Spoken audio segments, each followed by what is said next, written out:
Have you ever scrolled through online communities, seen these really personal stories and just wondered, how real is all this? How authentic? Oh, absolutely. It's tough, isn't it? Especially figuring out, well, is this a genuine struggle someone's sharing, or is it something else, something deeper? Exactly.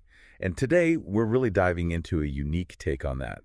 We're looking at an audio excerpt from Kevin Meredith called Targeted Individual V's Chosen One of God, 4MITIs. Hmm. And he draws this really sharp line between being a targeted individual, or TI, which is a term you hear a lot, and being what he calls a chosen one of God. Right. And our goal here really is to help you quickly grasp what Meredith is getting at. He claims there are these significant qualitative differences. Yeah. We want to unpack that, what it means for how we see these online groups and maybe even our own spiritual paths. There are some, well, surprising ideas in there. Okay, let's jump right in then. Yeah. Meredith starts with a pretty big claim right out of the gate. Not all TIs are chosen ones. So what's the basic difference he's pointing to? Well, he's very specific. He says the chosen ones are, and this is his term, the literal 144,000 an actual believer in real time. Okay, the 144,000, that's a number with some specific spiritual connotation. Exactly. It's not just a vague feeling of being special. It's tied to a particular spiritual identity for him. So if someone is one of these chosen ones, according to Meredith, what does being targeted actually mean for them? Is it like their main identity? No, not at all. He's really firm on this. For a chosen one, being targeted isn't a lifestyle. It's definitely not something to, glorify. Okay. He calls it a trial and tribulation or even a trial by fire. It's a specific kind of testing they go through, part of a larger process. A trial by fire. That Ah. sounds intense. It suggests a purpose behind it. Yeah. He also mentions a spiritual recognizing. What's that about? How does that work? Yeah, that seems key. It's about an inner thing, a spiritual resonance. It's not just about having similar bad experiences. Mhm. It's this internal spirit-led knowing that supposedly sets the real chosen ones apart from others who might just be, well, adopting the TI label. It's about genuine spiritual connection, he argues. Okay. So there's this deep internal spiritual distinction.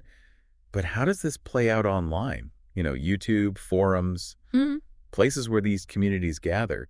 Does he see a difference there too? Oh, absolutely. And he doesn't mince words. He talks about infiltrators within the TI community online. Infiltrators. What does he mean by that? He claims they saturate the community with just random scripted information and a lot of drama, just kind of noise. Okay, drama and noise, but why? What's their supposed goal? He says they pose as chosen ones, but they don't actually have a real spirit-led message. He puts it bluntly. There's no Holy Spirit in them. Wow, okay. And here's where it gets kind of counterintuitive, thinking about online success metrics. What does he observe about their channels, their reach? Yeah, this is interesting. He says these infiltrators often get thousands of views, thousands of subscribers, big numbers. Right, the kind of numbers people usually strive for. Exactly. But then, he says, they might just fall off, disappear, their content. He describes it as externalized, distracting, physical, carnal, unrelatable to the spiritual plans. It pulls you away from the spiritual, essentially. Externalized, distracting. So if that's the infiltrators, what about the people he considers the true chosen ones, the real TIs? How does their online presence look, according to him? It's the complete opposite, he suggests. He claims the genuine ones, the 144,000, they don't have a lot of views, not many subscribers. In fact, he says their views often get cut. Cut, like suppressed. Why would that happen? He gives reasons for this, right? Yeah, he offers two main reasons. First, what he calls the carnal The dimension. carnal dimension. Okay, break that down. His thinking is that the views are blocked to prevent enticement because he says the world looks at numbers. High numbers make something seem watchworthy, right? True. Social proof.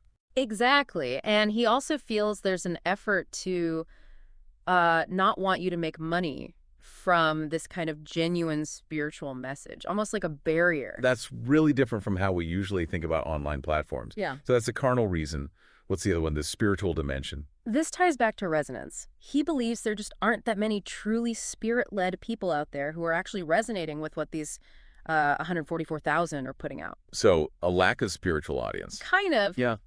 He uses the phrase, the world loves its own, implying the mainstream or the world isn't naturally drawn to the specific message. He even mentions he personally turned off monetization on his own stuff because it should not make it about business.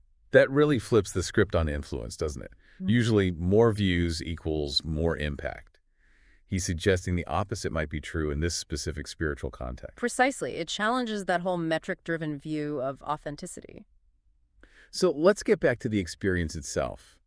If being targeted isn't a lifestyle to be embraced by these chosen ones, what is its deeper purpose then, in his view? He's very clear. It's a detriment and a testing, not something positive in itself. He sees the whole TI experience as just one part, a compartmentalization or a small aspect of what it means to be chosen. Just one piece of a bigger picture. Right. And the testing aspect is crucial. He describes it as potentially an unconscious stumbling block, something designed specifically to test your true cornerstone, your core beliefs. And it's especially for those already quite far along spiritually. Yeah, that's what he suggests. People already at a high point in their spiritual walk. It's not necessarily for beginners, it's a test for the established. Makes sense. And how does one navigate this test? What does it demand? Adaptation. He says it requires one to adapt to the reality of what's happening on the ground immediately and not look back. No getting stuck in the why me. It's about immediate adjustment and forward movement. Okay, so adapt and move forward. Yeah. Now, with all this talk of infiltrators and genuine chosen ones, discernment becomes pretty critical, right? Yeah. How does Meredith suggest people tell the difference, especially online? It's not easy, he implies. It takes quite a bit of prayer, quite a bit of existence, time and spiritual practice, basically. But interestingly, he says, being super sensitive and hypervigilant, traits often associated with TIs, can actually be an advantage in the spirit. An advantage? How so? That seems counterintuitive, too. Because, he claims, that sensitivity allows you to observe someone's disposition in reality, in real time, even on camera. You can kind of look in their eyes and see where they're going with their message. So picking up on subtle cues. Yeah, especially looking for whether their message connects back to the Holy Spirit or God. Is there substance there, or is it just external stuff? So ultimately, what's the real key to discernment for the listener trying to navigate all this, according to him? The true discernment, he believes, comes from within. It's about understanding that you're a true targeted individual when you're truly chosen out of this world by God. It's an internal knowing. An internal confirmation. Right. And he concludes that the whole targeting aspect, while real and difficult, is ultimately a lesser of the program of God's overall plan for that person's life. It's not the main story. Okay, so let's try and wrap this up. We've explored Kevin Meredith's really distinct framework here. He draws a sharp line between general TIs and these spiritually chosen ones, the 144,000. Yeah, and the really surprising bits are about the online world, aren't they? High views, big subscriber counts, potentially signs of an infiltrator, not genuine spiritual depth. Exactly. And for the chosen, being targeted isn't presented as some identity to cling to, but as a specific, purposeful spiritual trial, a test. It definitely makes you rethink how we measure influence or authenticity online. It pushes back against the idea that visibility equals validity, at least in this specific context. It really does. And maybe that's the final thought to leave you with. How did this perspective challenge our usual assumptions? When we see struggle share online or measure impact by likes and views, could we be missing a deeper layer?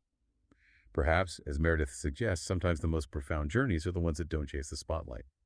Something to think about.